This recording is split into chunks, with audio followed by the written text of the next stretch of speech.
সবসময় ইসলামের বিরুদ্ধে বিতর্ক করার জন্য প্রস্তুত ছিলেন এক ব্যক্তি।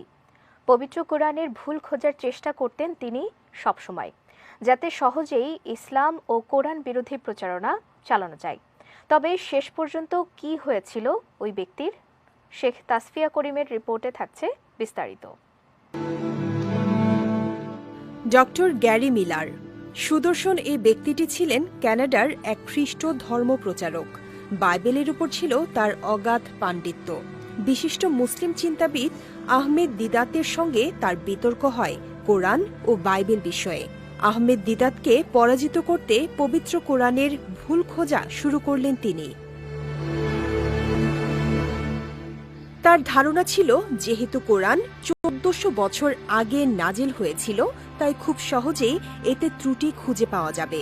সেসব ভুল মুসলিমদের সামনে তুলে ধরার সংকল্প করেছিলেন তিনি। ত্রুটি খুঁজতে ডক্টর গ্যারি মিলার শুরু করলেন কোরআন অধ্যয়ন। এদিকে পবিত্র কোরআনে সূরা আল বাকারার 2 নম্বর আয়াতে মহান আল্লাহ বলেন, এই সেই কিতাব যাতে কোনো সন্দেহ নেই, মুত্তাকিদের জন্য এটি পথ নির্দেশক।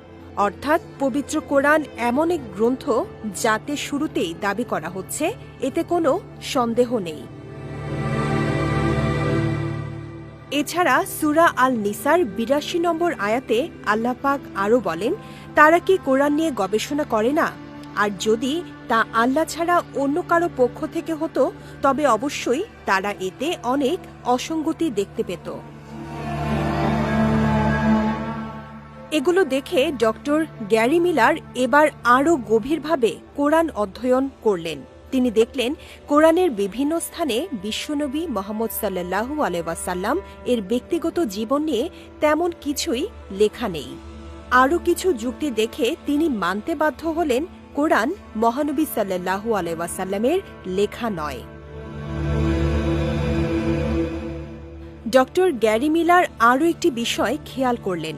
কোরআনে ঈসা আলাইহিসসালামের মা মারিয়ামের নামে একটি বড় পরিপূর্ণ সূরা রয়েছে, আর এ সূরায় তার এত ব্যাপক প্রশংসা ও সম্মান করা হয়েছে যে এত প্রশংসা বাইবেলেও দেখা যায় না।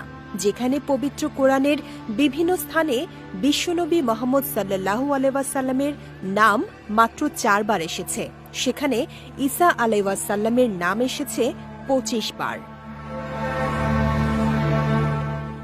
তিনি আরও দেখলেন, কোরআনের বিরুদ্ধে যেসব অভিযোগ আনা হয়েছে তার কোনোটি যুক্তিতে টেকে না। প্রতিটি উত্তর কোরআন নিজেই দিয়েছে, আর তার এই অধ্যয়নই তাকে নিয়ে গেল ইসলামের পথে। ইসলামের দোষ খুঁজতে গিয়ে তিনি হয়ে গেলেন একজন মুসলিম, অর্থাৎ মহাসত্যের কাছে সমর্পিত একজন। ইসলাম গ্রহণের পর তার নাম পাল্টে রাখা হয় আব্দুল আহাদ উমার।